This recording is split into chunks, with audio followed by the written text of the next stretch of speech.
I am calling this meeting to order at 6 p.m. for August 28, 2026. May you please call the roll? Councilmember Melendez, Here. Councilmember Alonso, Here. Mayor Pro Tem Romero, Present. Councilmember Peralta, Present. Mayor Tamayo. Here. Okay, we'll move on to announcement of the closed session items. Mr. City Attorney. Thank you very much, Madam Mayor, members of the council. I first would like to inquire, are there any speaker cards for closed session? I'm being informed that there's no speaker cards, so at this time, there are two items to discuss in closed session under conference with legal counsel existing litigation as listed on the agenda. It'd be appropriate to recess at this time. All right, thank you. We'll be back.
Okay, ready?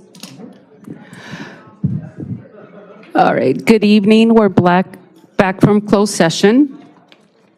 We're going to move on to our city attorney, if you can please provide a report on the closed session items. Certainly, Madam Mayor. With all 5 members of the City Council being present, the City Council met in closed session, discuss both items 1 and 2.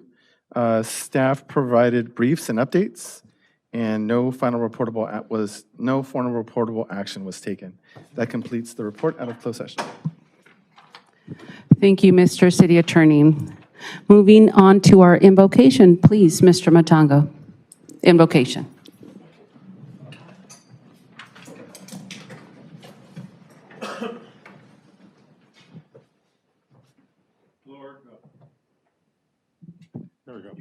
All right.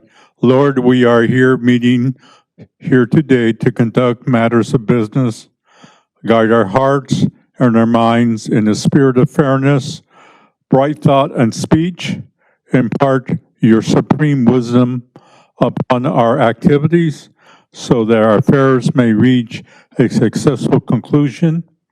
Thank you for being our source of guidance today. Amen.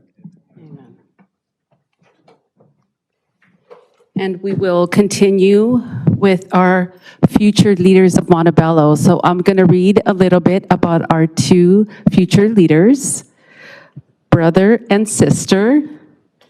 I will start with Juliana.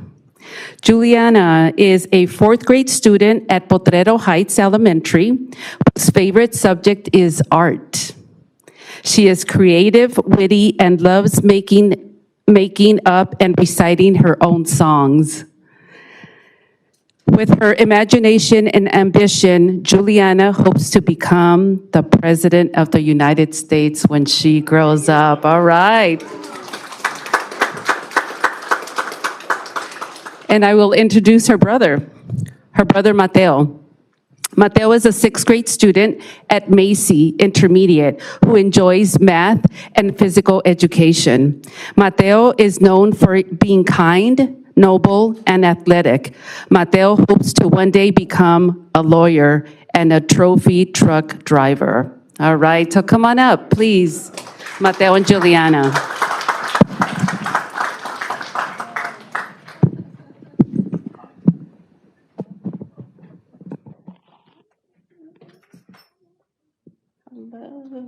So I'm going to give you the microphone. And the mic is that way. Okay, so Please remove all hats and hoods and put your right hand over your heart. Ready, begin. I pledge allegiance to the flag of the United States of America and to the republic for which it stands, one nation, under God, indivisible, with liberty and justice for all. Thank you. Give them a round of Thank you. Sit down here to take some.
It's always nice to see and meet our future leaders of Montebello. Our next agenda item, we are actually, Mr. City Manager, any corrections to the agenda? Yes, Mayor, council members, good afternoon. We have one correction to the agenda. Item number 3 will be moved to a future date. Okay, great. So we'll move that. And we will move on with the Citizens of the Month. Citizen of the Month, and we'll, if my colleagues can join me at the front, please.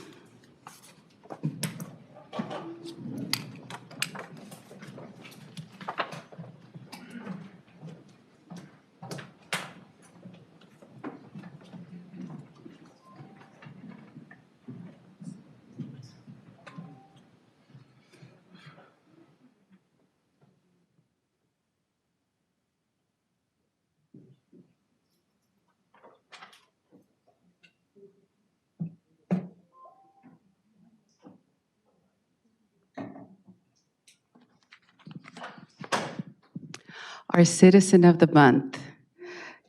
We have Lovey Sherman. Yay. Yes, come on up while I say a few words about you. You got center stage. Sir Optimus. Tonight, we are proud to recognize a lifelong educator, dedicated volunteer, and community leader whose unwavering commitment to service has helped strengthen the fabric of Montebello for generations. Lovey Sherman has devoted her life to investing in people, believing that when we support education, encourage leadership, and create opportunities for others, we build a stronger community for everyone.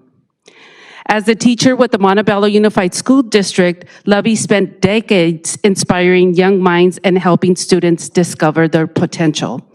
Her career culminated at Wilcox Elementary, where she was known not only as an educator, but as a mentor and role model whose influence extended far beyond the classroom.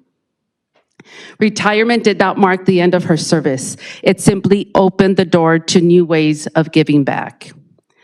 Lovey continues to make a meaningful difference through her leadership with the Montebello Women's Club, where she has organized community events such as the Jazzanova fundraiser, helping support programs that benefit residents. She's also an active member of the Sir Optimist International of Montebello, championing opportunities that empower women and improve the lives of individuals throughout the community. We have more. Her commitment to education remains just as strong today as it was during her years in the classroom. As a founding member of the Friends of the Montebello Unified School District Foundation, Lovey has helped create new opportunities that support students, educators, and schools throughout the district, ensuring future generations continue to thrive. In addition, Lovey has served on the Montebello Commerce YMCA Board of Managers, where she advocates for youth development, healthy living, and programs that bring families together. Whether promoting education opportunities, supporting the arts, mentoring young people, or strengthening our community organizations, Lovey has always understood that a vibrant community is built through service, collaboration, and compassion. Her leadership has inspired countless residents to become more engaged in their community, and her generosity has left a lasting impact on Montebello's schools, nonprofit organizations, and civic life. Lovey's long life dedication to education, volunteerism, the arts, and the community service marks her as a truly deserving honoree. It is with great pride that we recognize Lovey Sherman as Montebello's August 2026 Citizen of the Month.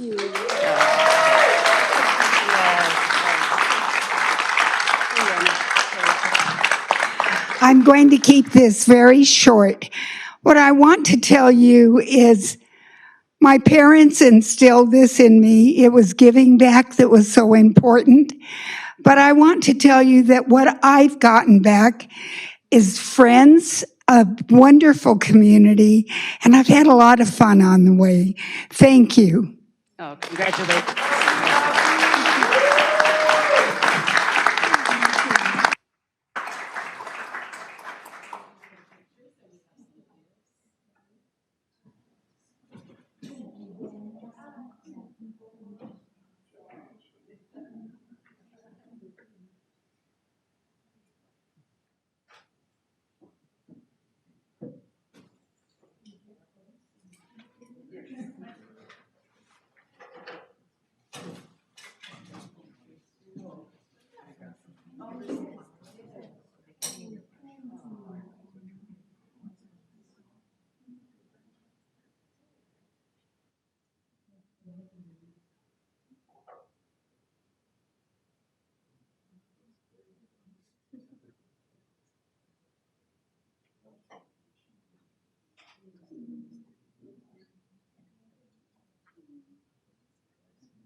And congratulations, Lovey Sherman. Thank you for coming out with your family and friends to celebrate you.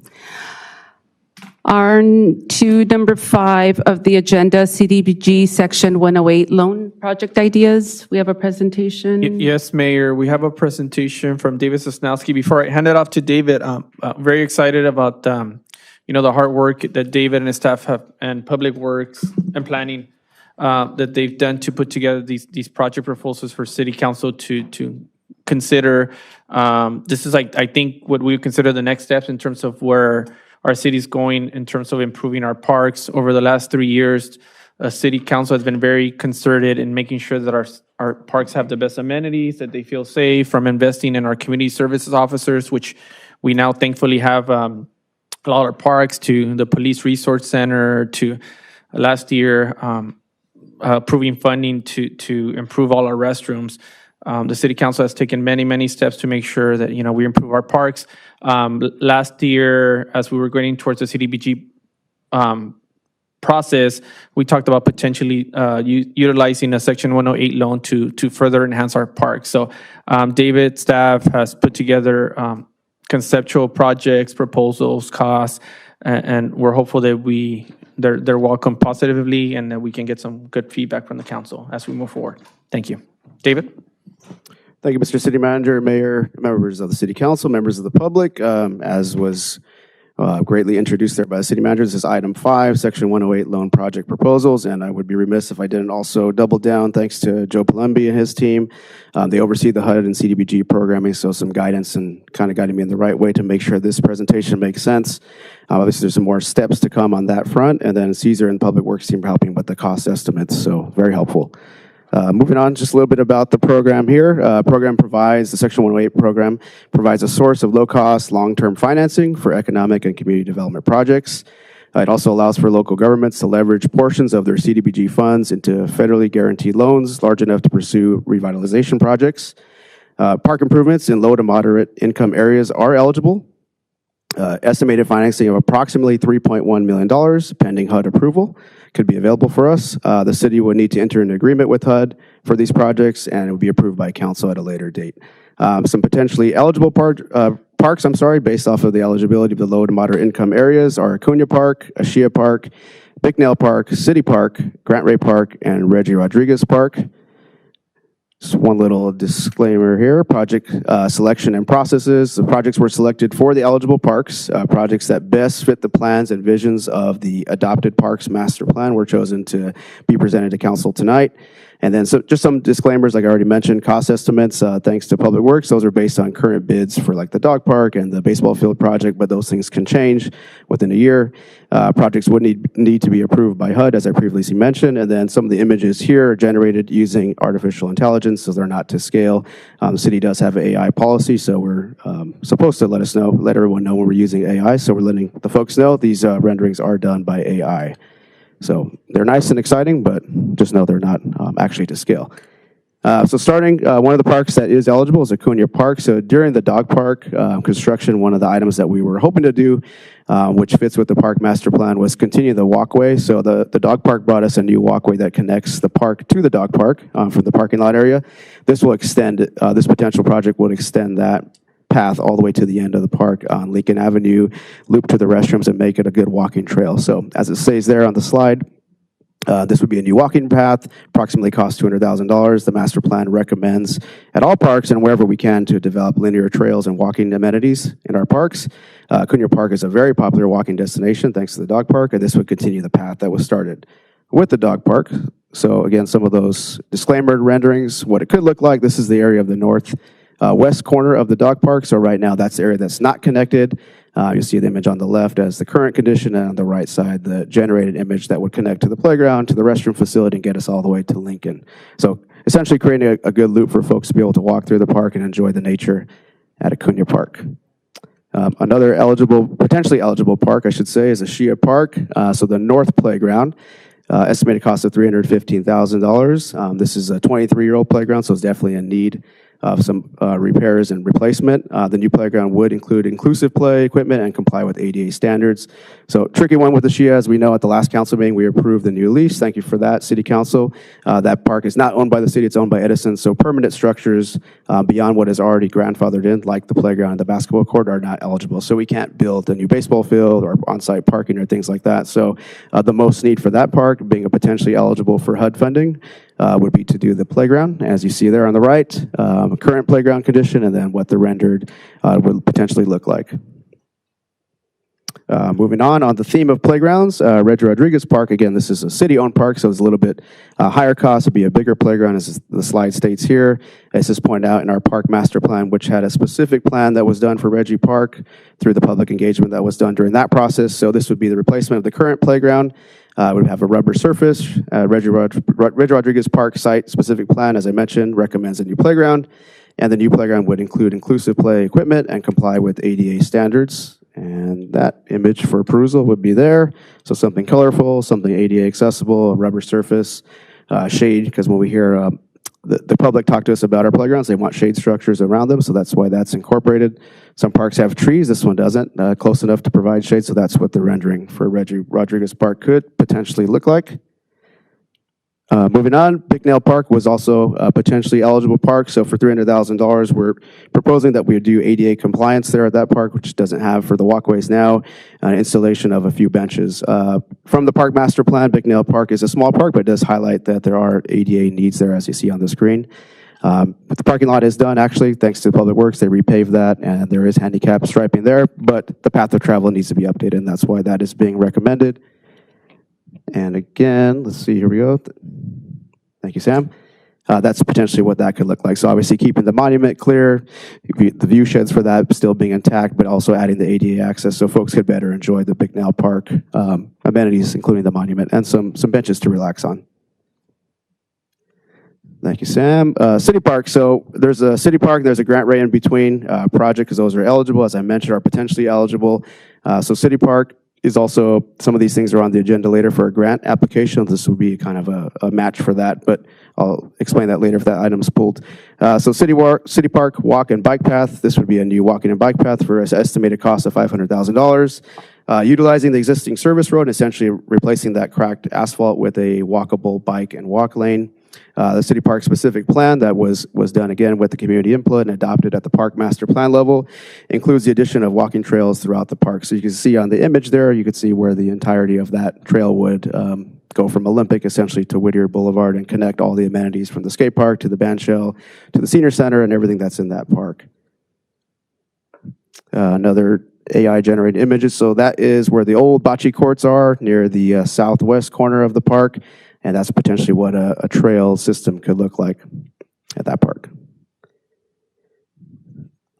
On the City Park theme, continuing, City Park shelters. So project that I have to do before my time, being a retire, has to be to replace that asphalt there by the Boy Scout hut there and the old the cabin as well. So the picnic shelter there does definitely need to be replaced. So this is located south of the band shell, as we all know, right off the parking lot at Taylor. It allows for the space to be rented for community gatherings. So in the park master plan, a family area that was safe and welcoming was recommended. So image there is a stock image as well, but basically what was suggested in that master plan process was to create a more welcoming place for families. And I think what we're proposing on the next slide here would show you that. So cool thing about these photos here is kind of takes both of those, the previous element, which was the walking path. So current condition on the left, you see the asphalt walkway that needs to be redone, which is essentially a service road. On the bottom left is that asphalt area where the blue covered canopy is. And on the right, those images, again, AI generated what could be a different look for City Park, right? So on the right is the area, again, near the bocce court, showing the new picnic shelters, showing the existing playground with a new fence around it.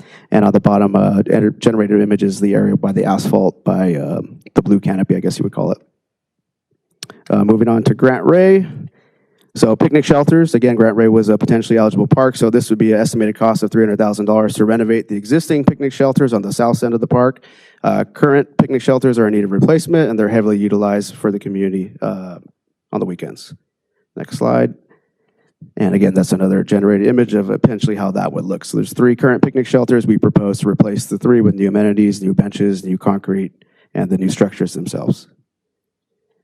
And lastly, City Park, parking lot and restroom. So the park master plan really called out the fact that over my time, I've seen the same thing where at City Park, it was a large park in the city, 12 acres, but at some point we added a lot of amenities to it, never added more parking, right? So during the park master plan process, it was recommended to do angle parking on the street, which is Taylor Avenue, the letter L there on the screen, but also for us, we know we do concerts in the park, the Heritage Festival, and a lot of big special events happen at the Senior Center.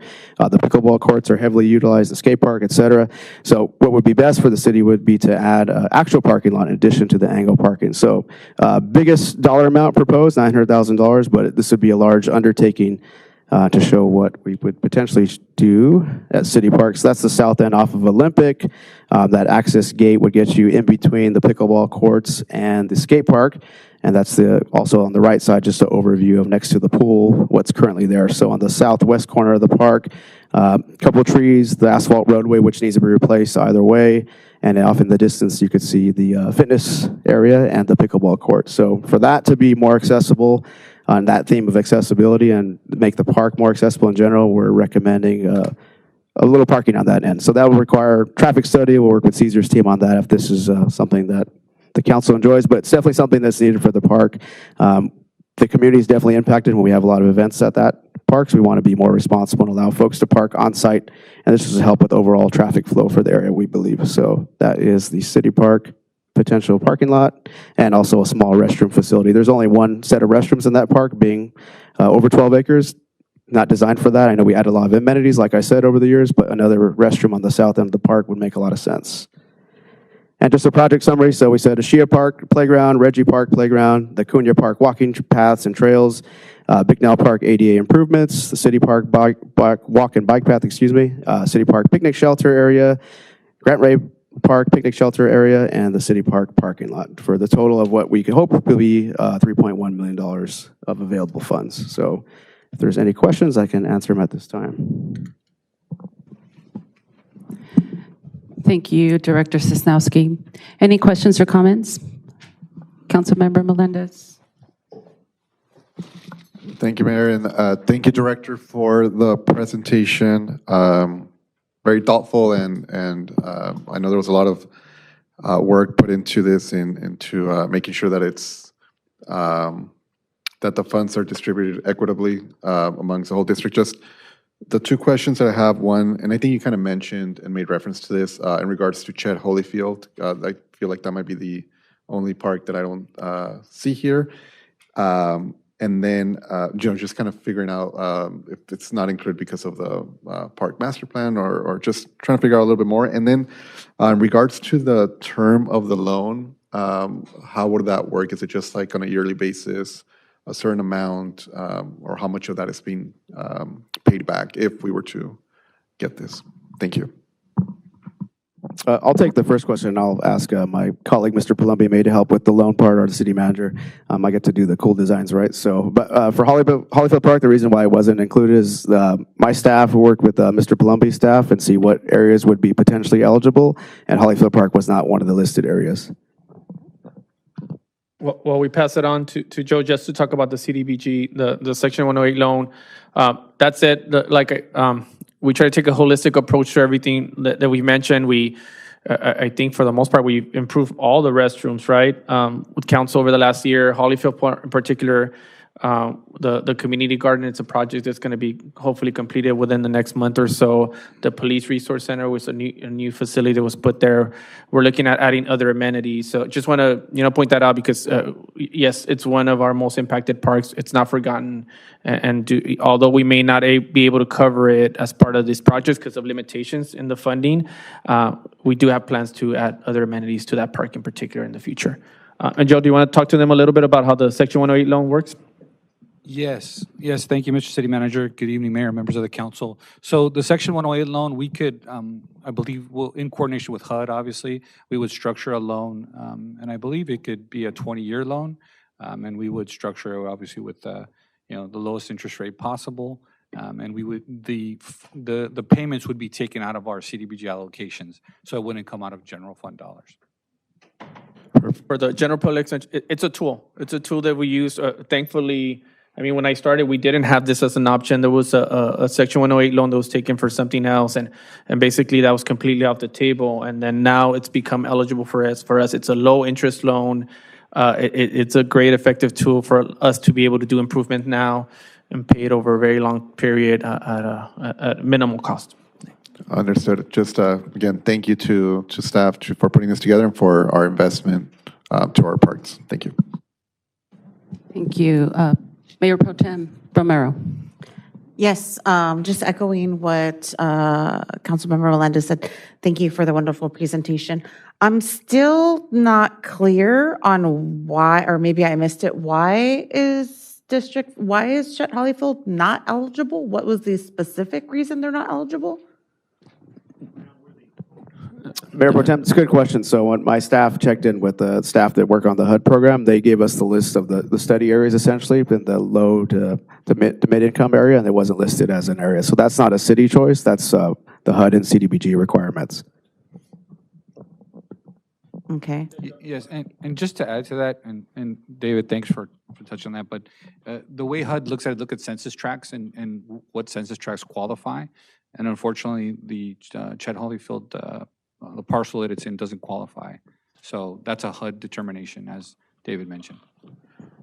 I'm sorry to keep pressing it, but could you specify what those would be? So then that way, like me, myself, I'm still not understanding it, and I think for the residents, like what specific things would they need to meet that qualification? I get that we don't qualify, but what would have been needed to qualify? I mean, I believe in, I don't speak for HUD, and I don't know how they make those determinations, but I do believe that it's based on income levels, and I know that they look at that and they use that information to formulate what census tracts qualify and which ones do not. Okay. Okay. Yeah, and just a couple of other things. Yeah, this is extremely exciting to see all the possibilities that could happen. What makes a playground eligible for wood chips versus the rubber surface? That's actually a great question. So any playground can have rubber surface, any playground can have wood chips or sand. Those are all ADA approved at that point. For this to come under the $3.1 million, we chose the wood chips at Ashia Park versus, because again, like I mentioned, it's an Edison property, right? So smaller investment there, and then we also own Reggie Parks. We did the rubber surface there. But any playground could have any type of surface that meets ADA requirement. It's all about fall height, so the impact if someone fell. Okay, great. Yeah, I'm excited about all the possibilities that could be at every park, but I particularly am at City Park a lot. Just I live there, and that's where my family's at most of the time. But definitely another restroom is greatly needed, especially on the south side, especially if you have little ones and you're trying to walk them all the way to that one restroom. It's difficult. So hearing that we're going to have another restroom, the pathways being redone, they are in great need of repair. This is exciting. So thank you for working towards this, and I'm excited to see the possibility come to fruition. So thank you. And yes, Mayor, at City Park, and again, David, just, we make data-based decisions. Our park master plan is kind of like the guiding document that we use, but City Park, frankly, it's really heavily utilized. Parking is really impactful. Although this is primarily, parking for events and our recreational use, I do want to point out even the angle parking is there. I think it'll alleviate a lot of concerns with the residences. There's a lot of apartments that also have issues with parking. So, David, I don't know how many additional parking spots, do you know off the top of your head, we'll be able to add at City Park? Based off the rendering, city manager, was about 85 or so, but obviously have to go through the engineering process, so I don't want to commit to exactly that, but it looked at about 85. Yeah. So, and then also very thoughtful by staff, basically putting in the parking lot off Olympic, and in the area that's pretty underutilized as a park, right? So we're not going to impact other amenities. It'll allow the walking path, which you would think would make it even a better passive park. If anybody that goes to City Park, you see people running around it on a regular basis. So having a nice trail going through the park, it's a little safer. So yeah, it's a big investment, and I think in the future it'll allow us to do a lot more events there, because sometimes we are very limited and because of parking. Yeah. Thank you. And Councilmember Peralta, please. Yeah, thank you so much for the presentation. And I think for myself as well, it's extremely exciting to kind of see the approach that staff has really taken to be innovative in how we begin funding the maintenance as well as just the improvements of park facilities across Montebello. I know one of the main drums that I've been beating for 6 years now, and one of the main things that I know we've been speaking about in terms of just how we prioritize our park facilities. Montebello, we compare ourselves to other cities. Our facilities have, I think, for a long time been not invested in properly, right? And a lot of it has to do with just previous years and local economy and just how things have happened. But I think now really making that switch of prioritizing our local parks is something that I really appreciate. And thinking, okay, how do we go about this in a way that we don't impact our general fund? right? How do we do this in a way that we ensure we're still continuing to provide the level of quality services that we do as a full-service city with our own fire, police, and transit department? And something like a CDBG Section 108 loan is kind of that innovative approach of going about it. And so this is something that I know you brought up last year, and to see it kind of, or not last year, but I would say a few months ago, in terms of like, hey, maybe we can do this, let's figure it out, and to kind of come forward now with these options and working through the process of bringing this forward in the future, I think is what I really appreciate in terms of realizing these investments.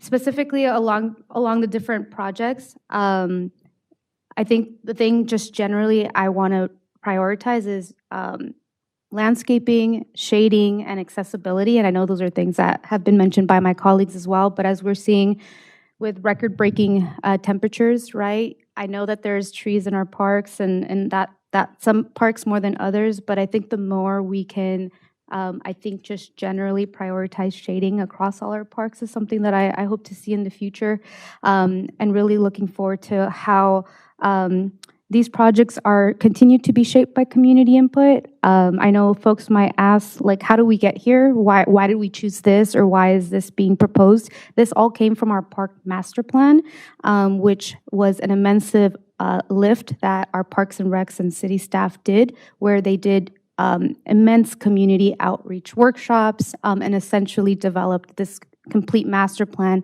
that identified all the deficiencies within our parks, as well as potential projects that could be funded. And so this is how these project ideas have come to life. It's not us making these decisions, it's literally the community having this opportunity of developing the master plan and now finding the funding to make it happen.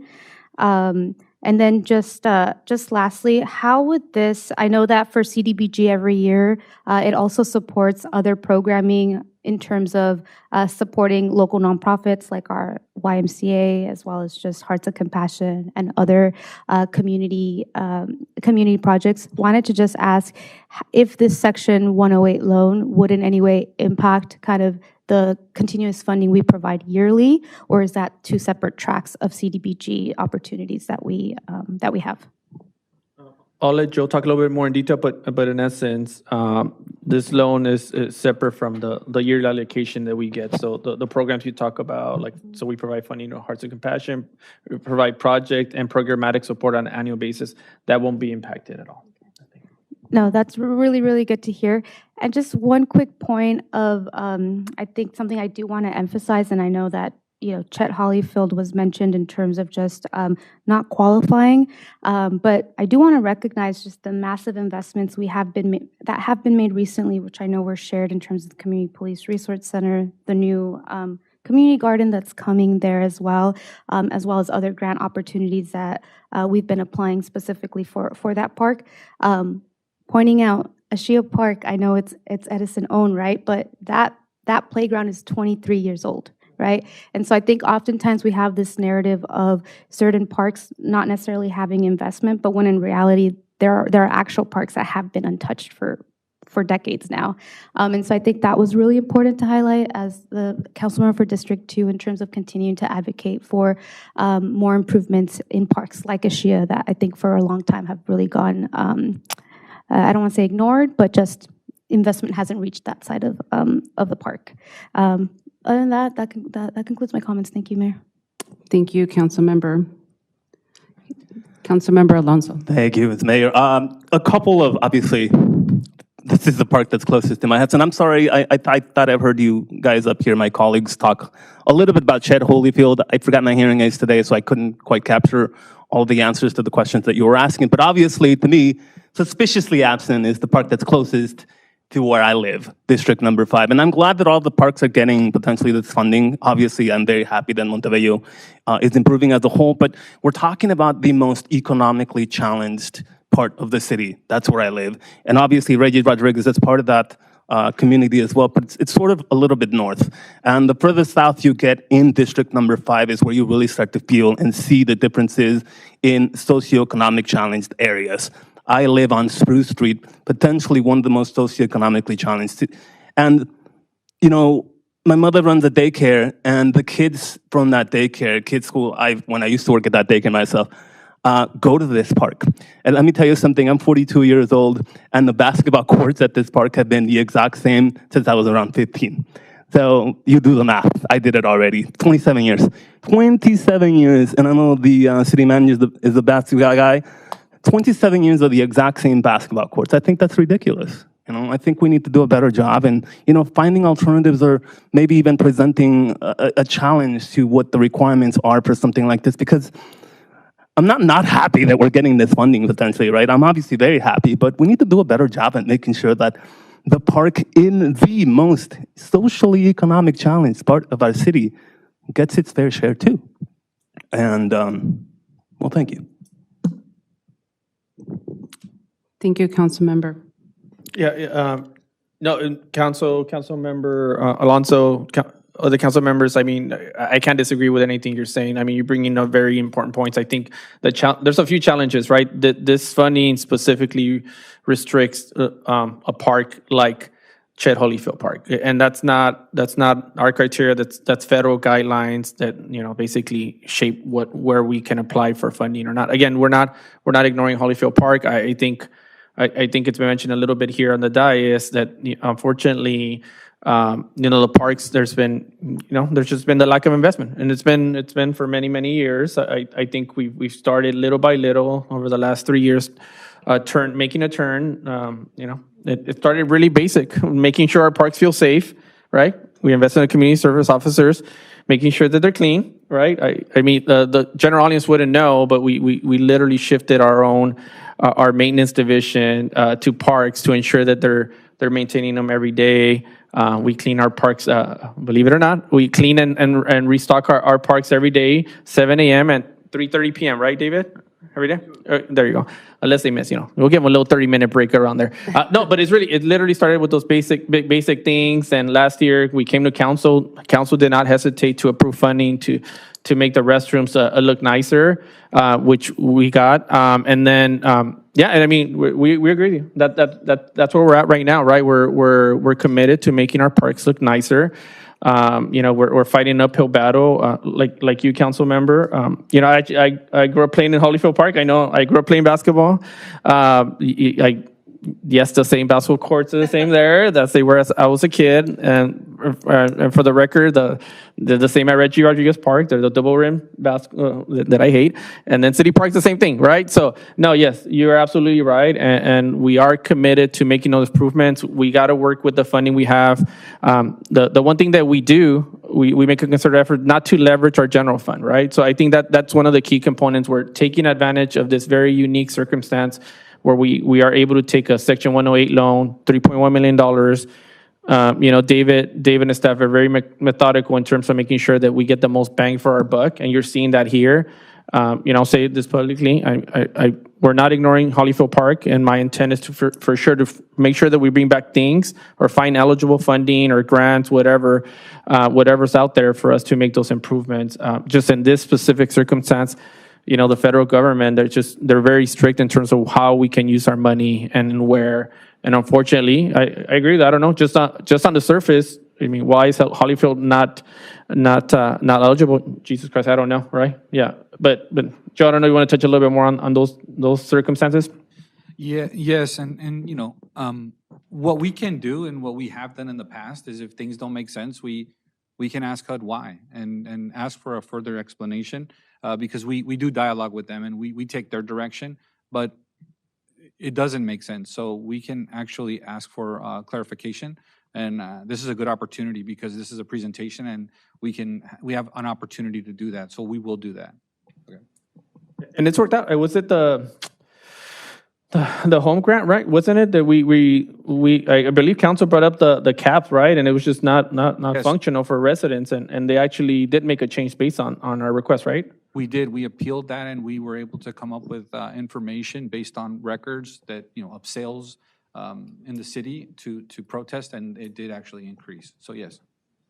So if council, and so this is exactly why we gave this presentation, right? You're not making decisions. This is not an agenda item in that capacity. CDBG, we don't bring the loan and the projects, we don't bring them until, early next year for consideration. But that's why we're having this conversation now, right? Like we're letting the community know, we're council know, like this is at least what we're, envisioning. We're taking notes of all the feedback that you've gotten. Definitely, this is one of the things that we're gonna work, hopefully, on improvement. We'll definitely contact CDBG, send a notice, and see if anything comes out of it, right? But yes, we really welcome this feedback. It'll be helpful as we build towards getting something to council for final decision making in the future. So our parks are some of the most valuable spaces here in the city, and they're where our families gather, our children's play, and where our seniors come to stay active and connected. We have heard directly from residents across Montebello about the need for the continued investment in these spaces. And I believe this Section 108 loan gives us a real opportunity to meet that need. The Section 108 loan, as we talked about, is a loan guarantee provision through our CDBG program. It allows the city to leverage a portion of the future CDBG allocations to finance this public facility and infrastructure in our parks now, rather than waiting years to accumulate enough annual CDBG funding to complete a major renovation. This tool lets us transform a portion of our CDBG entitlement into a loan large enough to complete the work now. What I appreciate about this financing tool is that it allows us to be strategic, leveraging our future CDBG allocations to make a meaningful upfront investment now rather than waiting years to fund these improvements. That means that our residents see the benefits a lot sooner. So investing $3.1 million in our parks is investing in the quality of life for every Montebello. And I want to say thank you to the staff for bringing this forward. Thank you, Mayor. Yeah, we'll receive and then we'll come back in the future with these projects. Item number 6? Yes. Okay. So that moves us to item number 6, which is our MCAP presentation. And then our Fire Chief Pelaez, you want to make the introduction, sir? Yeah, or I'm happy to do it. You good? Thank you, City Manager. Yeah. Okay. I'll do it. What you're going to see right now is you're going to see a video about MCAP. It's our latest video. All this wouldn't be possible, of course, without the support of City Council, the team. Angelica, thank you for having the vision to start this program and bringing it to our city. And with that, I'll let you guys watch the video.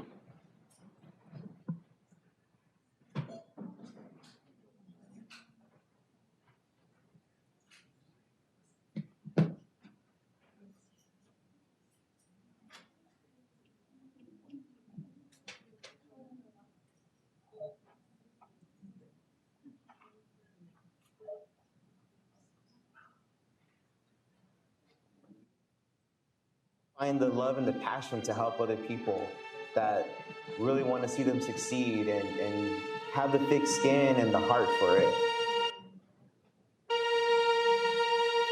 A lot of people see homeless and they see them and they think, oh, they're lazy, they're just junkies, or they're drug users. It's just negative.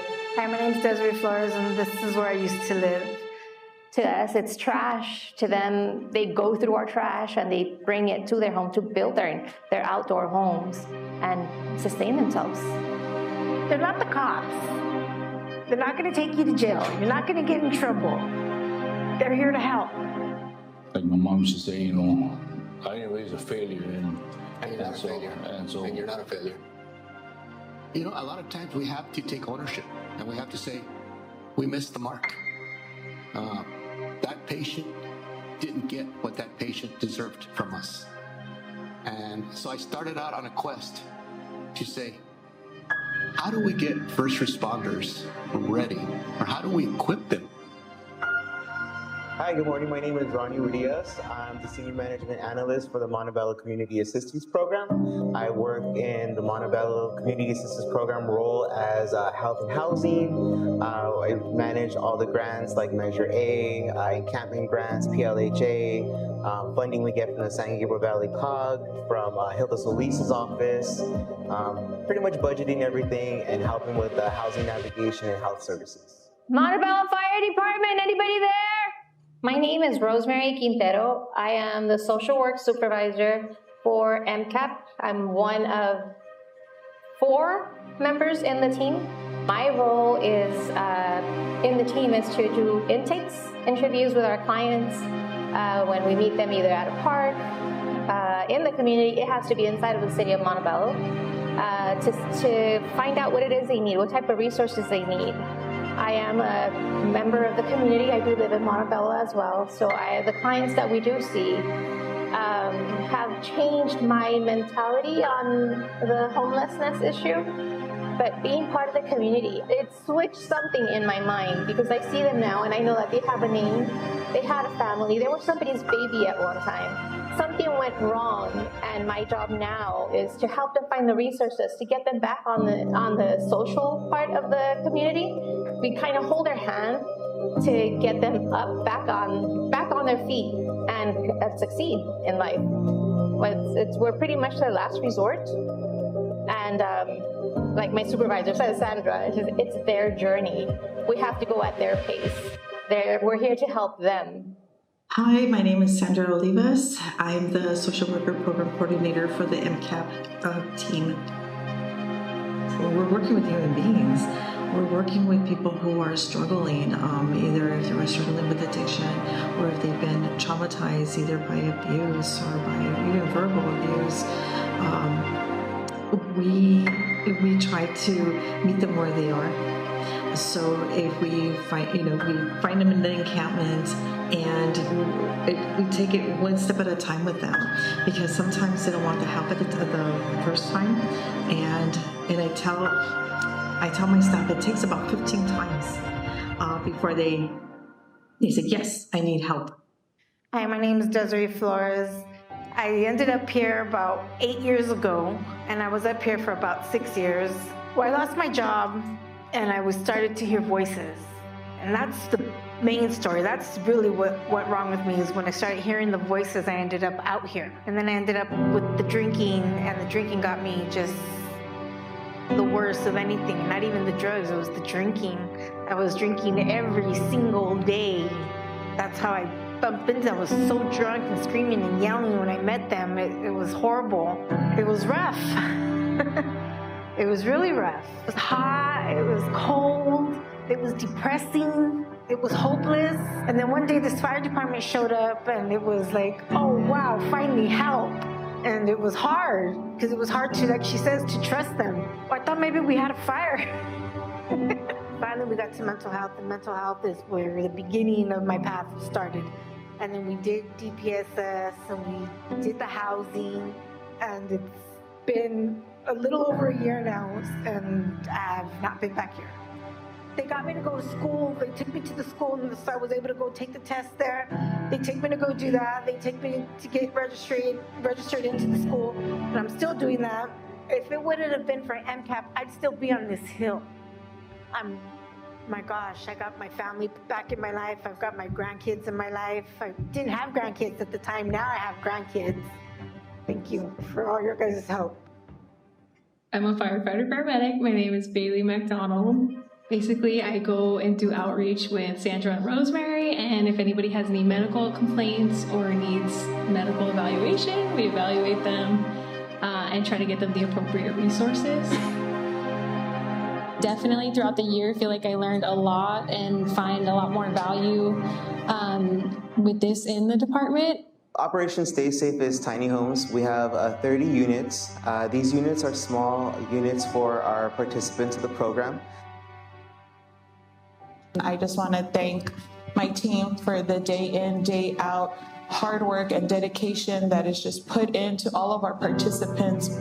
I want to say thank you to Lakata for the opportunity to be able to develop skills, to have compassion, to have empathy.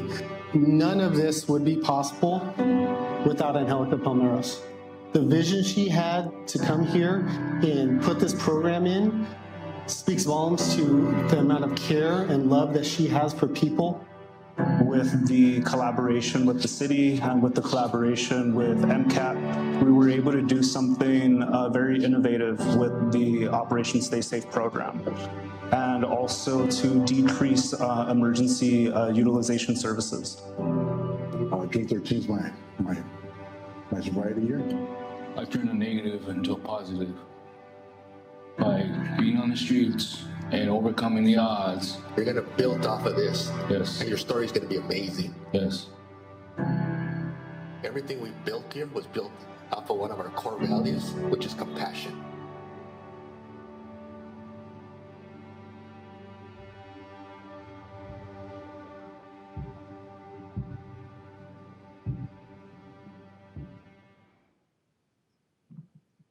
I just want to thank you. I'd like for Sandra and Ronnie and Rosemary to stand up, please. And you guys are the boots on the ground. Yes, thank you, Chief. Thank you for all you do. Thank you. Yes, thank you to our MCAP team that do amazing work. As you see, there are stories behind these numbers, and going out there is very impactful. I know when I first came on, they invited me to go on a journey with them to meet some of these folks that are having a hard time, and but just the way they treat the folks with respect and asking them how they're doing, what do they need, it just sets a different tone, I think, on trying to help folks that are really in need in our community. They're part of our community, so we're lucky to be able to have an MCAP program that runs through our fire department. That's pretty unique. Usually these programs run, separately, but to have it through our fire department, I think is very unique because they're approachable. They don't see it like it's the police but when firefighters are approaching you, it's just a warmer hand, I think, to reach out. So any other comments? Or yes, Mayor Pro Tem Romero. Yes, that was an amazing presentation. So like the mayor, I myself was able to do a ride along with the MCAP team, and it's definitely eye-opening. I work with veterans, so I work with a lot of homeless veterans myself, but actually seeing their living environment and where they're at, this could happen to anyone. Like in the video, they said something went wrong. Something went wrong along the way, right? And it could happen to any of us. Maybe you lose a job, you lose somebody, and it affects you, and that's it. One of my good friends, he became homeless at the age of 50, and I never would have known that was his past because he was able to get help along the way, and later on he became a surgical tech, and he succeeded in life. But it happens. Sometimes it's like they said, it takes 15 times sometimes for you to get it right. Some people it takes less. Sometimes it doesn't happen, right? But you got to keep trying, and you got to keep putting out the effort. So I really appreciate you guys. And one of the first, actually the first encounter I had with the MCAP program was because of Councilmember Peralta. I had a friend and he was in need of assistance. And so I reached out to her, and I will always be grateful because she got back to me right away. I said, I have a friend and he's in immediate need. And within half an hour, the MCAP team was out there right away. And to me, that turnaround time is amazing. I mean, I just can't say how grateful I am to them. And they were able to get this individual at Operation Stay Safe. And now he does have housing, and he's succeeding in life. He's doing great. And I just think you guys are angels on earth. Not anybody can do this job. I can't imagine what you feel at the end of the day going home, and it's extremely taxing. So I just want to say that you guys are extremely valued and appreciated, and thank you for all you do in our community. So thank you so much. Any other comments, questions? Okay. Oh, yes, Councilmember Alonso. No, thank you. First and foremost, let me thank you once more. Thank the chief for the vision and thank for the execution. And I want to share a couple of thoughts and perhaps some anecdotes, some personal ones. First and foremost, I can't imagine what that's like to actually have to, be there where they are, unhoused, suffering through, varying weather conditions. I was just sharing with Joe earlier that I saw a gentleman on Bluff Road a couple of weeks ago that was on the floor in a hot payment, and I thought he was dead. So I called 911 knowing immediately that, we have services available, and thankfully the fire department showed up. So I'm really thankful for what you do, and I'm thankful for being part of this group of people that understand that we shouldn't be vilifying these people. Councilmember Romero spoke about, being down on your luck or perhaps being in situations that are challenging, again, socioeconomically. When my family and I moved here from Mexico, we lived in a roach-infested, rat-infested apartment. And even then, at our worst, I couldn't imagine not having somewhere to live. And that's what these people are going through right now. Oftentimes we vilify them, and we don't think of them as human beings, unfortunately. But I'm very proud to say that I'm proud of this group, and I'm proud of you guys, and I'm proud that we all understand that it is important to do our best. Yes, obviously there are some instances where, unhoused populations create nuances, but I think we deal with them. We had cleanup days, which I want to thank people who showed up to my cleanup days. Off the top of my head, Corey Chappelle and her family actually showed up to Bluff Road and helped me clean up that entire thing, because it's a nuance compared to what the people are living through. And I think we need to be pragmatic, and I'm glad that you guys are here helping us and helping them, more importantly. So thank you so much.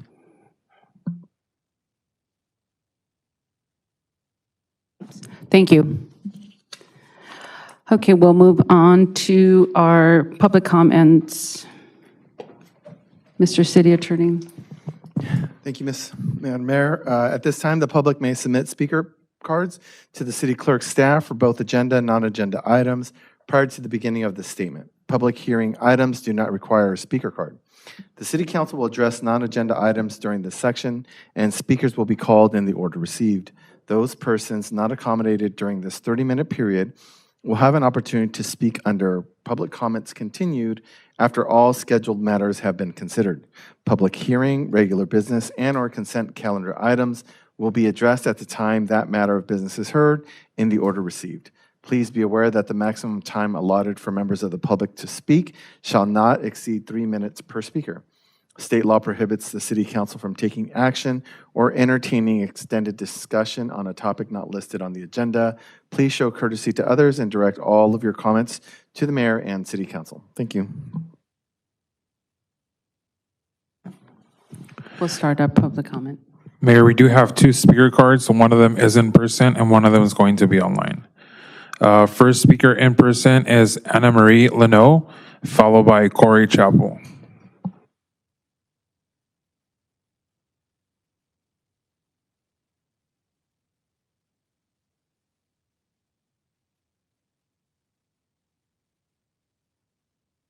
Thank you. Thank you. Good evening, Mayor, members of the council. My name is Anna Marie Lenu. I'm very proud to be president of Seroptimus International of Montebello this year. And the ladies were here from most of our club members. We're 27 members strong here. And they were itching to go start the party. So I said, you guys go, because I didn't know how long we were going to be. But I do want to say thank you on behalf of our service club, Seroptimus International of Montebello, and the other service clubs. We really appreciate the support that we receive annually from the city, and knowing we know you each. You show up to our events. You help. You tell your friends about our service organization events and fundraisers, and we really appreciate that. It means a lot to us. For Seroptimus, we focus our energy on helping women and girls. We believe that by helping women and girls in tough situations, you help a woman and a girl, they're going to help the whole community. We know all the service clubs have like their own little thread. That's ours. We have 2 signature programs. We call them the DREAM programs. Our Live Your Dream program is for women, head of household, so they have dependents, and they're going back to school to try to advance their home. And so we give a cash award, and we raise money for those awards. And over the years, we've given out many thousands and thousands of dollars. Last year, we gave out $10,000, I think, maybe $11,000.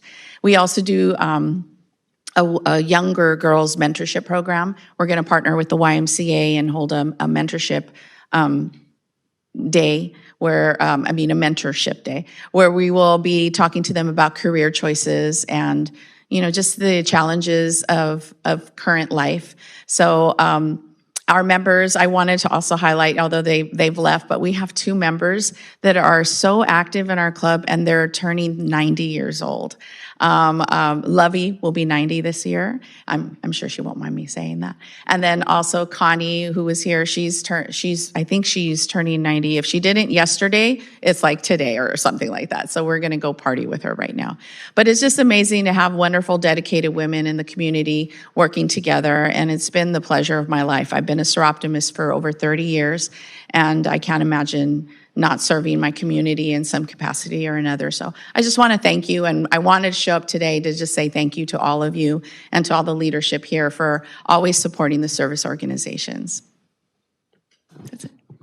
Thank you for your comment. Next speaker is Corey Chappell.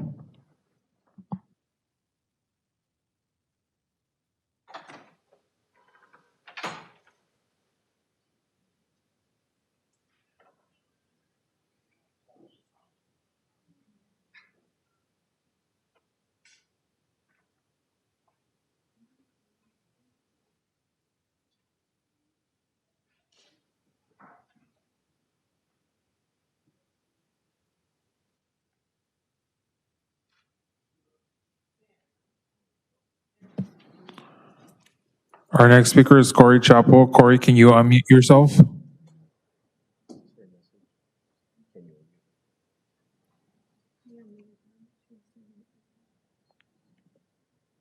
Corey, we unmuted you, but can you unmute yourself on your end?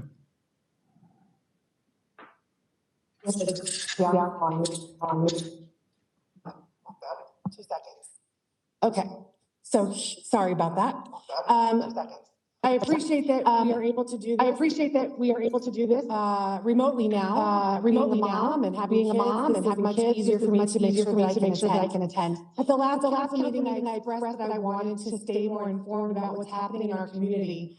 Tonight, I'm here to thank David Sosnowski for reaching out to me the following day to discuss my comment. I truly appreciate that he took the time to connect with me, listen to my concerns, and ask what I was hoping to see, and most importantly, really making me feel genuinely heard. David encouraged me to sign up for the city manager's newsletter and even sent me the most recent edition as soon as we hung up the phone. Then the following week, David reached out again to let me know that the city staff had revamped the My Montebello app to provide more current information and help residents stay better informed. After making many public comments that have sometimes felt like they fell on deaf ears, I honestly wasn't expecting my comment to result in such an immediate response. So I want to applaud David and city staff for listening and working so quickly to make it easier for Montebello residents to stay informed and connected.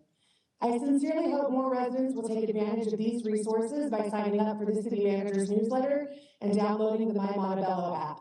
I also want to encourage my fellow residents, when you see an area where there is opportunity for growth or improvement in our city, please speak up. This is our community. We shouldn't just sit back and hope that things change. We should help shape that change with our ideas, our participation, and ultimately our votes. I look forward to continuing to be part of these community conversations, and I hope that more of my neighbors will join in too. Thank you very much. Thank you for your comment. Mayor, we did receive a speaker card after the statement of oral communication was read. Would you like us to call the speaker up? Yes, that's fine.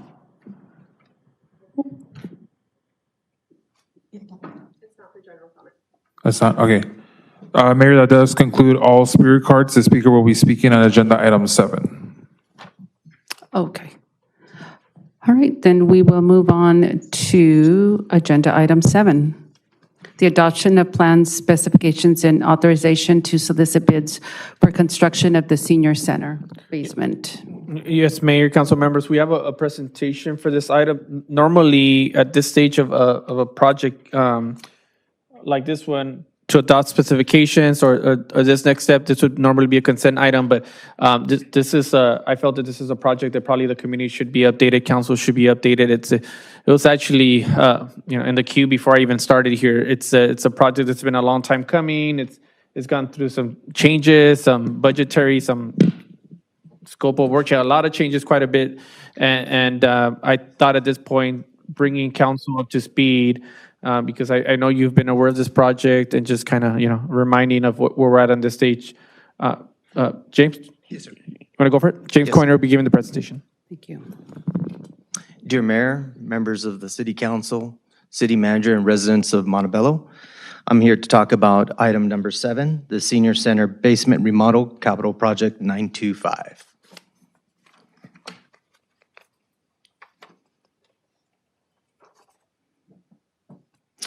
Just a real quick recap. On August 14th, 2024, City Council approved the notice inviting bids for CP 925. Project was advertised for construction on August 15th, 2024. On September 11th, 2024, City received construction bids, and lowest bidder failed to submit required HUD documentation. Second lowest bidder submitted the required HUD documentation. However, the bid exceeded the engineer's estimate well over $200,000. Staff reviewed the bid and determined that awarding the construction contract to the second lowest bidder was not economically feasible. So on December 5th, staff returned to City Council and recommended the rejection of all bids received for CP 925 in accordance with the Public Contract Code Section 2020-38.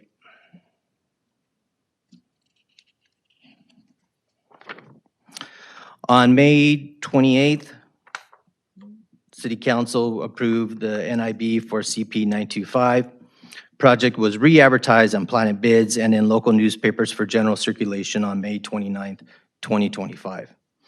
On June 28th, 2025, prospective bidders were required to attend the pre-job walk meeting in order to be eligible to submit a bid. On July 16th, 2025, staff conducted asbestos and lead testing, which resulted in the demolition and abatement of interior walls and was really drastically changed the whole entire the whole look of the project. On September 24, 2025, staff recommended rejection of all bids pursuant of Contract Code 22038. City Council approved the rejection of all bids, allowing the project scope to be revised and rebid. So, we are now at the redesign plans, first floor of the basement project for CP 925.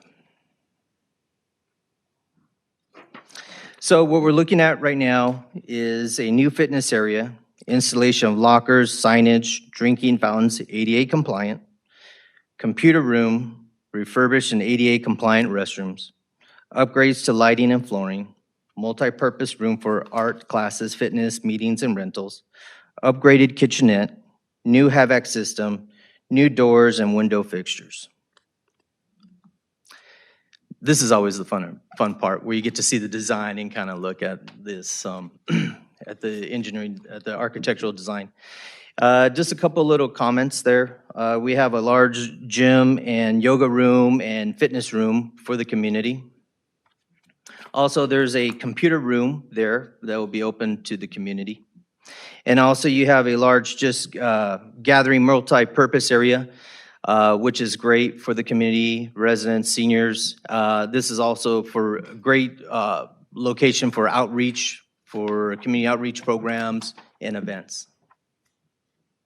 Naturally, the restrooms will be ADA compliant.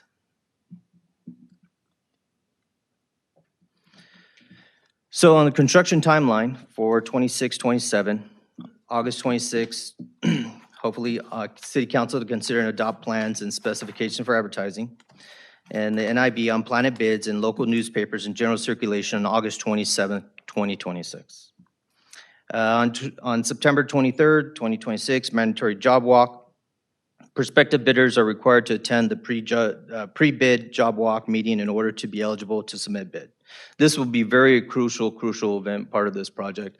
We need the contractors to be there to look at the project, because when it was abated and changed, it just opened up basically a blank canvas for the contractors to really provide us a really neat senior basement project.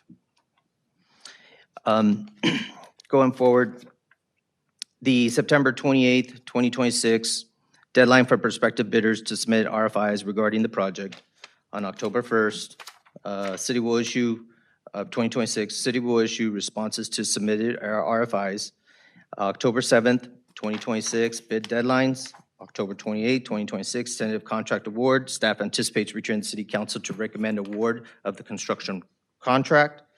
November 2026, anticipate construction is anticipated to commence following the contract execution and issuance of the notice to proceed. At this moment, any questions from the council?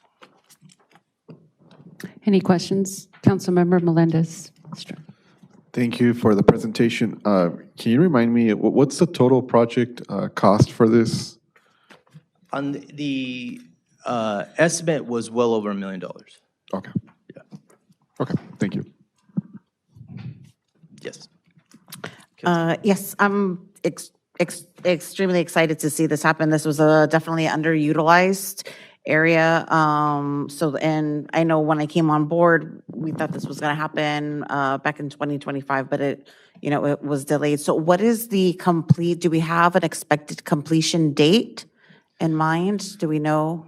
Well, if we're able to maintain this timeline and we're able to open up the contract in November and to proceed going into December, January, I mean, I would anticipate it being wrapped up around September, October. Now in construction, you never know. There's some things can pop up, but you have like contingencies and you have a little flexibility. But I would anticipate we would probably be wrapping up the project around October if we started in November. Now, we may, it may move along quicker, but I would say just to be on the safe side, October.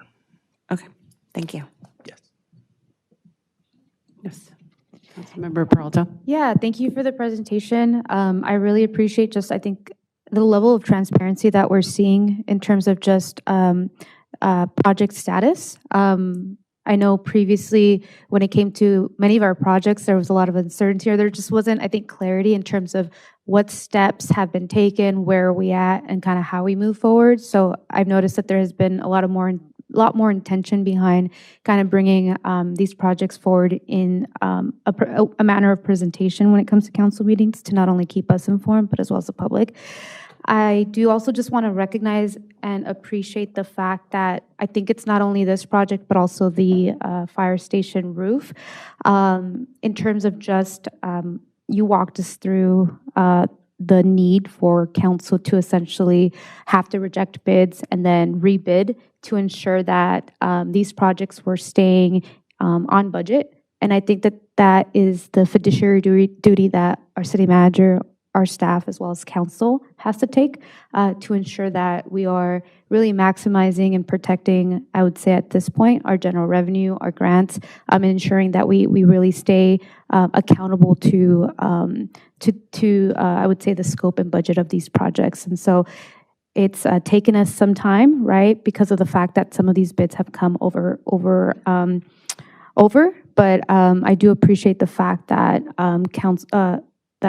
staff has been guiding us to the point of saying, no, let's stay within budget and make sure that we kind of continue to move these projects forward within what we intentionally had set out. So we're here now, very excited to see this coming forward, to hear that there's going to be a yoga room, fitness center, as well as just a technology computer lab room. A lot of our seniors use this space, and so we know how critical some of these amenities are going to be. Thank you. Thank you. Thank you. Any further comments? So I have one comment, and then we'll go to our public comment. So the basement as it stands today is outdated and limits what we have to offer. This project changes that. We're talking about a new fitness area, a modern computer room, flexible multi-purpose spaces for art, for fitness, for meetings, and upgraded lighting, flooring, storage, and ADA compliant restrooms. And I also want to highlight that this project doesn't benefit our seniors. It's also going to improve the working conditions for our transit department as well. So it's going to have new restroom access, break rooms, and computer stations that's for our transit use. And from a fiscal standpoint, this is a responsible path forward because the project is funded with Measure A allocations from Parks and Recreation and also Transit Department funding.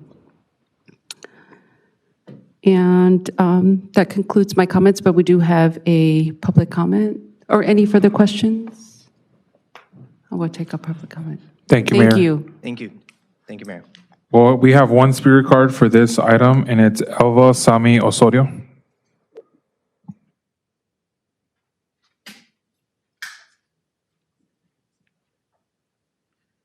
Hello, Mayor and council members. I'm Elva Samuel Osorio. I'm from District 3, and I don't have anything bad to say today. But I did want to just say that I'm in support of this project, just moving forward. And since I now understand that plans have been redesigned, and bids are now due October 7th, I do, want to ask the council and Public Works to make sure that this process gives real fair opportunity to local contractors and small businesses and not just, large outside firms that typically win these bids. If we're spending a lot of, capital project dollars, I'd like to make sure that, a lot of that money stays here in Montebello as much as possible to, support local jobs and local businesses.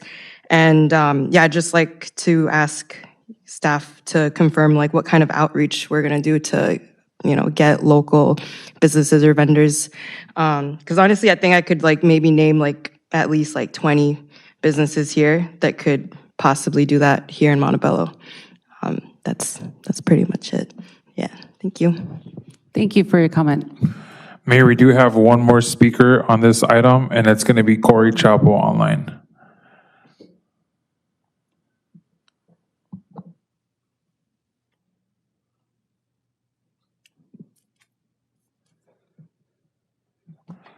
Okay, Corey, can you please unmute yourself? This is for agenda item number 7. Unmute. Okay, can you hear me? Okay, can you hear me now? Yes, we can hear you. Okay, I'm also very excited about this project. I just wanted a clarification when I was reviewing the agenda. I saw that in the engineering documents for this one, there may be reference to the city of Adelanto.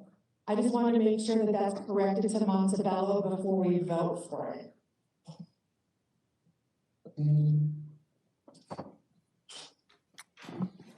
Mayor Councilman, I think what she said is that we improperly put the city of Adelanto where it should have been Montebello. If that's accurate, we'll go ahead and correct that for the agenda, but this item specifically to Montebello. Unless Cesar, do you know what she might be referring to? It was probably a typo. Yeah, if it was a typo, yeah, for the record, if it does state the city of Adelanto, it should read the city of Montebello, and we'll make that correction. It looks like that was in the site plan. Is that correct? Yes. Yes. It's in part of the attach. So it's from the architects, their site plan, it has Adelanto. Yeah. But Yeah. Thank you to the resident for pointing that out. Yeah, we'll make that change again for the record. It should read the city of Montebello, not the city of Adelanto on attachment A. Mayor, that would conclude all the speaker cards for agenda item number 7. Okay, thank you. So with that, I'll take a Can I just one, just to be responsive in terms of a question that was mentioned out from the public, would staff be able to just provide kind of a high-level explanation in terms of how our city's procurement and bidding process works and kind of the regulations that we have to abide by as a city when it comes to capital improvement projects, who qualifies, and essentially how businesses can bid for these types of projects? Yeah. Cesar, do you want to talk about how we do it for public works projects? Yes, sir. Thank you very much. So in essence, we follow public contract code, which is state code. We place all our specs, plans, RFPs, RFQs on Planet Bids. which is open to every contractor. The city is looking for an A licensed contractor, which primarily all public works projects will utilize. And these individuals are able to bid on the project as long as they're bonded and they have insurance with the state. Another thing too is because this is a project that is over $500,000, the project labor agreement does apply. So the contractor has to work with the local unions on this project as well. So Councilmember, I mean, the way it works, Planet Bids is a system that pretty much every city uses. So we'll post any project and the specs, the scope of works, and then in essence, any contractor that's interested would review that. And if they feel that they meet the qualifications or they're interested, they'll submit an application using that process. And then it gets into the queue and then it goes all the way up eventually to council as an evaluation. Yeah. Thank you for the clarification. Okay, thank you. So I'll go ahead and take a motion and a second for this item. I'll motion to approve the item. A second.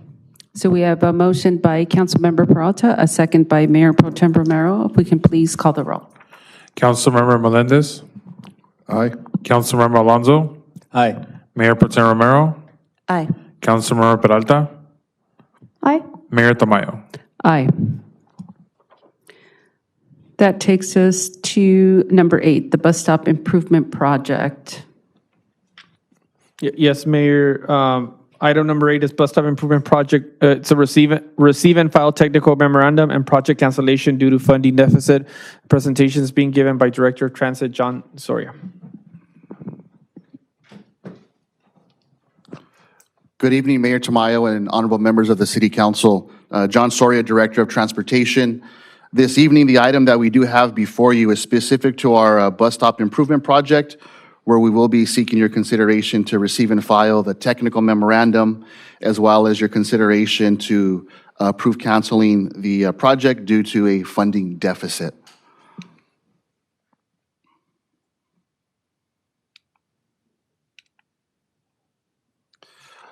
A brief project background and original scope of work. So this project, the genesis of this project began in October of 2023, where the City Council authorized issuing a request for proposals, specifically RFP number 24-7 for bus stop improvement project consulting services.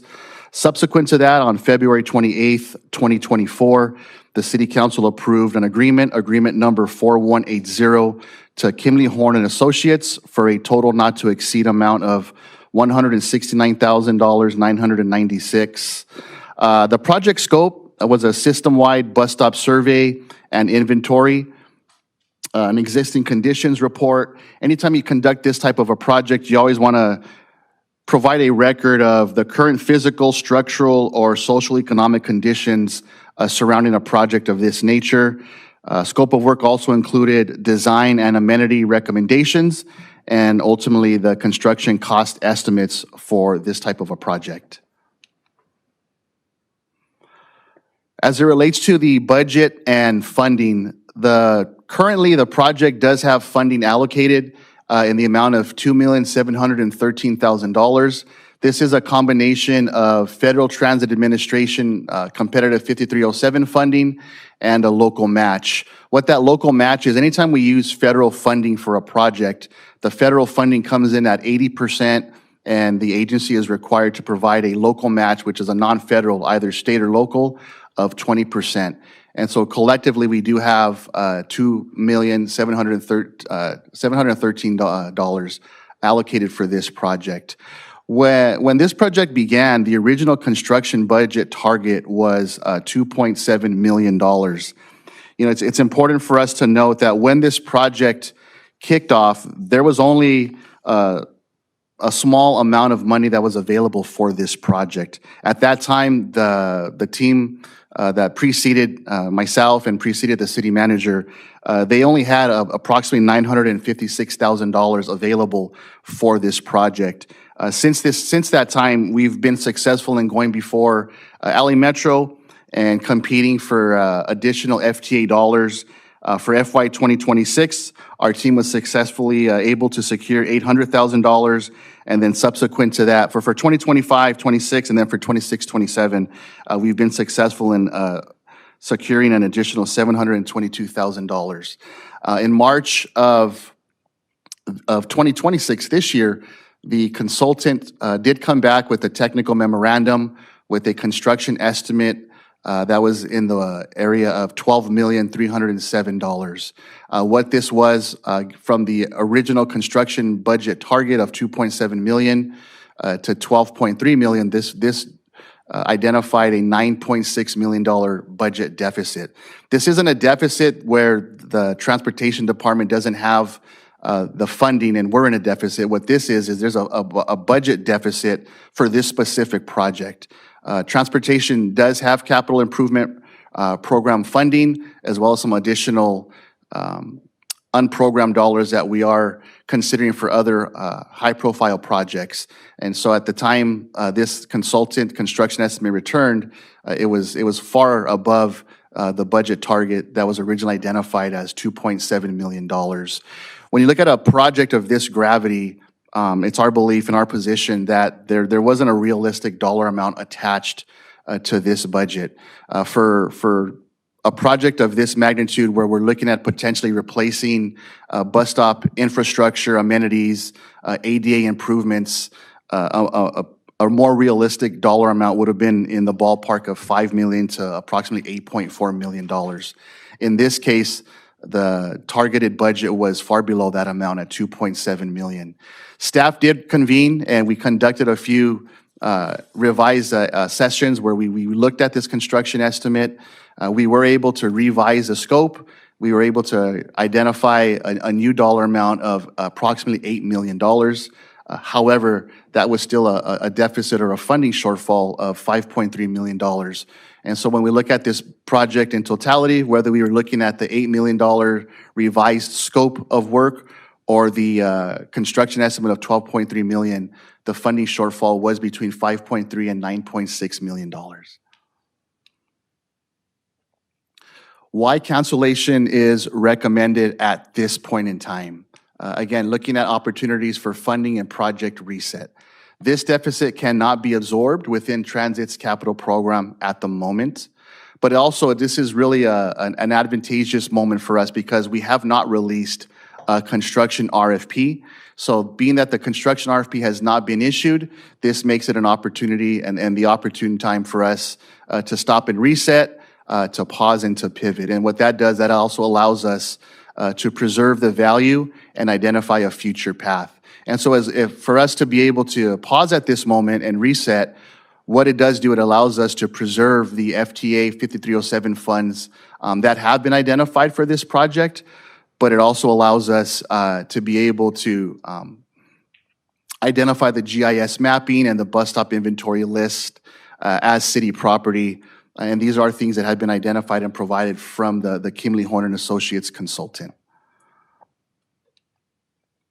Next steps for this project. Again, this evening, staff is recommending that the City Council consider approving canceling the bus stop improvement project due to construction costs that exceed the allocated budget. And staff will continue to actively pursue additional competitive grant and funding opportunities to ensure that we close any future deltas and funding gaps for this project to ensure that at some point in the future, we are able to bring forth a successful bus stop improvement project for the benefit of the community. With that, that concludes my presentation and available for any questions and comments. Any questions? Mayor Pro Tem. Yes, thank you for the presentation. I just had the question if it's possible or why would it not be recommended to identify possibly the bus stops that are in most need currently and then to work on those versus waiting until we have all the funding? What would be the pros and the cons of doing something like that at this point? So there was a recommendation, Mayor Pro Tem, from the consultant to identify potentially replacing the high priority and high activity stops. However, one of the things that we would like to conduct under the the leadership and the direction of our city manager is to conduct a peer review. So what canceling this project will allow us to do at this venture is to be able to reset, and we're not looking to entirely do away with the information that we do have, but this gives us an opportunity to reset and also look at what the opportunities are to have a second opinion. So we would go out and consider a peer review from another engineering firm just to confirm that these numbers are adequate. But also piecemealing is really difficult because it's a moving target. As we look at today's landscape, right, and there are things in the news, sometimes even though we have Buy America requirements, a lot of times some of the materials that are made to ensure the construction of bus shelters or buses, some of those materials do come from outside of the United States. And with that comes the possibility for additional expenses as it relates to tariffs, things of that nature. So what this does, this really allows us to be able to get a full review of the project, get a peer review, and then be able to identify a path forward where we may potentially, not piecemeal this, but phase this in at different stages. But that is something that'll be under consideration once we do a reset and reconvene for future direction. Okay, thank you. Any further questions, comments? Councilmember Peralta. Yeah, thank you very much. I do have a series of questions, and whether it's our director or city manager can kind of help address them, and then just general comments. Can I understand, I think first to clarify specifically with, was this for the firm that did this work, was this through sole source agreement, or was this something that we went out to bid for in terms of providing these services? On that did the design? That did this specific yeah. cost estimate. John, do you want to talk about process? that? Yeah, this Kimberly Horn, I think she's Kimberly Horn, yeah, Councilmember Peralta. This was there was an RFP 24-7 that was issued, and it was formally and competitively bidded. That was released in October of 2023, and then the contract award to Kimberly Horn was in February of 2024. Okay, thank you. Can I understand, just because there's, I think, I think the discrepancy for me is extremely large in terms of, right, we had this initial budget of about, I think the slide said like 2.7, and then it kind of drastically escalated to, I don't have the numbers in front of me right now, but I think 11 something million. And so what was the driving force behind the escalation of cost? Was it design? Was it estimating the construction? Was it the scope of work changes? I guess just kind of understanding how did we arrive to such a large discrepancy of that number moving? Yeah. No, those are really great questions, Council Member. What we learned on this project, so this project does predate the city manager and myself. And what we learned from this project was there were some driving forces behind this project that didn't consider the actual leadership of the city of Montebello. And so when we inherited this project, one, didn't have the full funding in place, even for the target of $2.7 million. When we look at the funding that was available upon my arrival in March of 2024, there was only at that time $950,000 available of funding for this project. And so what we began to do was chase the money to find a way to close the delta that we had for the $2.7 million.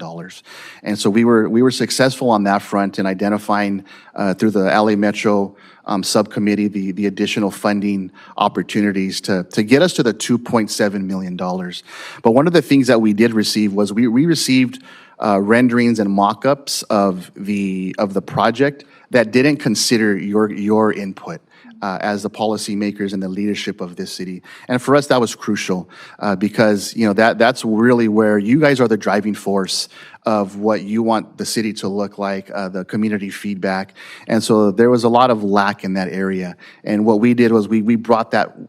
We did not bring to you, to the city council, the mock-ups that we had because we didn't think that it was sufficient enough to be able to push forward.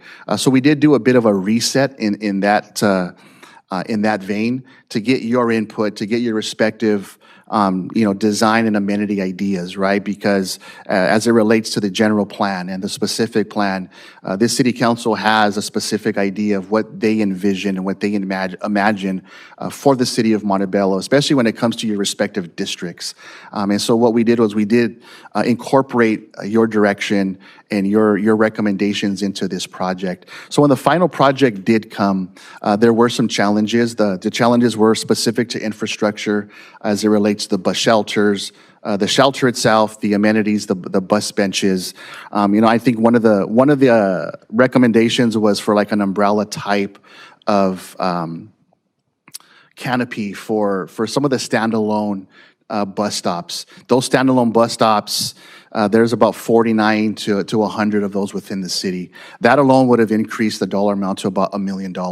So we were aggressively trying to get those costs lowered. But one of the other driving factors in this, from what was recommended to us from Kimley Horn, were the ADA adjustments for all the various stops throughout the city of Montebello. So this bus stop improvement project, although Kimley Horn did conduct a full system assessment, it's only specific to the bus stops that are in the city of Montebello. And so that's where we want to be able to do this stop and reset, and also seek a potential peer review, because we want to make sure that these numbers are accurate, because they were astonishing for us to come in at a $2.7 million forecasted budget, and then we land at $12.3 million. So that was definitely a large deficit, but there were some driving factors, and those driving factors were the infrastructure and the ADA adjustments that were being recommended. Yeah, no, thank you for that. And I know that throughout this past year, we've had a lot of opportunities to kind of connect in terms of just having council provide that feedback of like what we wanted to see in these bus stop improvement projects. There was renderings, there was opportunities for us to try to, I think at this point, provide feedback on design and accessibility and shading. I think for us, the learning lesson as we move forward with some of these major capital improvement projects is, I think having those interventions or those safeguards in place when it comes to when we're moving in through these project feasibility opportunities of understanding and really level setting with council, right? Like we may come up with this huge extravagant vision of what we want for our community, and not necessarily level set in terms of what it's going to cost. And so I think having those honest conversations with us, I think is really important, so that we understand the budget that we have to kind of stay within. The vendor also understands, right? Like anything that's being recommended has to stay within this budget, and kind of putting those safeguards in place so that we're not in this position now of all this work that was done this past year to now have to kind of stop, reset, and then reconfirm numbers and kind of figure out how we move forward. Because at the end of the day, those are resources that are lost. That is time that is lost. And that is a project that our community now has to essentially wait who knows how much longer, right? And we're talking about bus stops, which are critical spaces within our community that our residents rely on. And so I think for us, as we move forward, Mr. City Manager, just really encourage us to kind of just have a microscopic level of, I think, of opportunities to have these safeguards in place, to come back to council and kind of really keep us abreast in terms of how projects are moving forward, whether these projects are escalating, and kind of how we can take those steps to kind of bring them back to where they should be before we kind of get to a place where we have to essentially not move forward. Yeah, council member, appreciate your comments. And John, thank you for adding background information. I think this project, or this, as you consider what to do with the recommendations we're making, we should view it through the context of we have to live within our means as a city, right? But to me, very alarming, right? When the budget is and John's absolutely right? He started with a minimum budget. His staff has done incredible work going to Metro, securing more funding. But when you have a total project budget of $2.7 million and the costs come back almost $12 million, that's very concerning. You're absolutely right. I share your concerns about the potential loss of time and money that we've spent to get to this point. But as the administrator, having a budget, a project this significantly over budget, it's just one of these situations where I cannot honestly recommend going forward, right? So we should view it as a reset. That does not mean we're not going to have a citywide bus stop improvement project, but we really need to reassess it. John is right. We kind of, it was a challenging in the sense that, yes, there was, the RFP was released in October 2023, right before I started. So I can't speak in terms of how they formulated what, why, and where, right? I can tell you, generally speaking, in every single project, very basics, like this is what we need, this is what the budget is, we have to navigate that process. So obviously something happened along those lines, so there was a disconnect. Yes, we hate to lose time, but this project is not, I can't honestly recommend we go for it as is, given the extraordinary costs that we have. So, we're recommending to council, in essence, canceling the project as is, coming back, we reset, we come back, we reevaluate what steps we did. John is right. We do want to have another a firm kind of take a second look to see how these numbers, and then we'll come back to council in the future. But the intent is for the city to move forward eventually with a citywide bus stop improvement project. It's not going to be exactly what this looks like right now, but we are going to come back in the future. Thank you very much to both of you. Thank you. Any further comments on this item? And, okay, I'll call for a motion and a second for item number 8. I'll motion. I'll second. We have the motion by Councilmember Peralta, second by Councilmember Melendez. If we can call the roll, please. Councilor Melendez. Aye. Councilor Alonso. Aye. Mayor Pro Tem Romero. Aye. Councilor Peralta. Aye. Mayor Tamayo. Aye. The item passes. That moves us on to our consent calendar. Mr. City Attorney. All matters listed under the consent calendar are considered to be routine. Any items a member wishes to discuss, including any items the public submitted speaker cards for, should be designated at this time. All other items may be approved in a single motion. Such approval will also waive the reading of any ordinance. I will ask members of the council if they'd like to pull any items off of consent, beginning with Councilmember Melendez. No items. Councilmember Alonso. Item 15.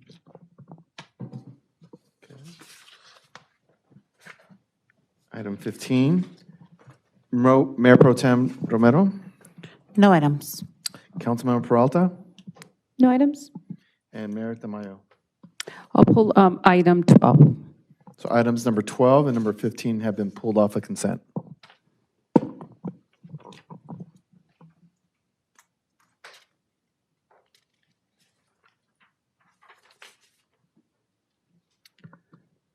All right, so I will take a motion and a second to approve consent items 9 through 11, 13 through 13, 14, and 16, 17.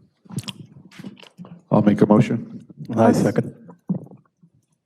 So we have a motion by Councilmember Melendez and a second by Councilmember Alonso. If we can please call the roll. Councilor Melendez. Aye. Councilmember Alonso. Aye. Mayor Pro Tem Romero. Aye. Councilor Peralta. Aye. Mayor Tamayo. Aye. So that passes, and we will move on to item 12, which is the item that I pulled. So I just wanted again to highlight this item. These are improvements proposed. This is a grant, the Outdoor Recreation Legacy Partnership Grant Program that's administered through the National Park Service. But we are looking to propose improvements for Montebello City Park. And it's, let's see. It was talking about a new multi-purpose soccer field and parking and a renovated shelter, a picnic shelter, and new walking and bike paths, new restrooms, and renovated tennis and basketball courts. So again, I just want to highlight our our commitment to improve the projects, to improve the parks here in Montebello. So this is another item, this grant that we're going to pursue to continue with that. David, I don't know if you want to add anything. He actually touched a little bit on this at the CDBG presentation for parks. It's a tie-in to it. Yes, Mr. City Manager. The staff report references the match required as is a federal grant. We're applying to the state. If our project looks good, they'll send it over to the state for review in early 27 and announce awards in May of 27. So the CDBG Section 108 projects, if those move forward as presented, that would strengthen this grant application essentially when we have the matching funds to take City Park a little bit farther. And just, I'll make a comment, Mr. City Manager, as well regarding the eligibility. So there's 2 parks that were eligible for this based on it's called like a Cal Enviro screen where you drop a pin in the park and see which parks are eligible, or actually all parks are eligible, I should say that, but these will score better based off of the income levels in the area. So City Park and Reggie were the 2 choices for this. And if Council may recall, we did apply for this exact grant last year for Reggie, and we were not successful. So we're giving City Park a chance, which we feel with a strong match to help our grant application. Thank you, Director. And with that, if there are no further questions, I'll call for a motion and a second for item 12. I'll make the motion. I'll second. A motion by Councilmember Melendez, a second by Councilmember Peralta. We'll call the roll. Councilmember Melendez. Aye. Councilmember Alonso. Aye. Mayor Pro Tem Romero. Aye. Councilmember Peralta. Aye. Mayor Tamayo. Aye. The item passes. We move on to item 15. Yeah, just quickly, I want to thank everybody in the staff and obviously all my colleagues up here. While we didn't qualify for the program from earlier in terms of improving Chet Holyfield Park, all is not lost. We are getting a community garden, and I want to thank everybody working to get that and make that happen for the South. It's important. It's a project that people have been really looking forward to. And, it goes to show that, we really care about our city, we care about our districts. And just because we didn't qualify for that other one, we're still trying to make the most amount of improvements that we possibly can to all the parks in our city. So thanks to everybody here. We appreciate it. Thank you, Councilmember. So with that, I will take a motion and a second for item 15. Motion. I'll second. So I have a motion by Councilmember Alonso, second by Mayor Pro Tem Romero. Call the roll. Councilmember Melendez. Aye. Councilmember Alonso. Aye. Mayor Pro Tem Romero. Aye. Councilmember Peralta. Aye. Mayor Tamayo. Aye. That item passes. Takes us to our AB 1234 travel reports. Any reports? Looking to my right, to my left, none? Okay. And we have no council orals. And that takes us to the adjournment of the meeting for today at 8:55. Thank you for attending.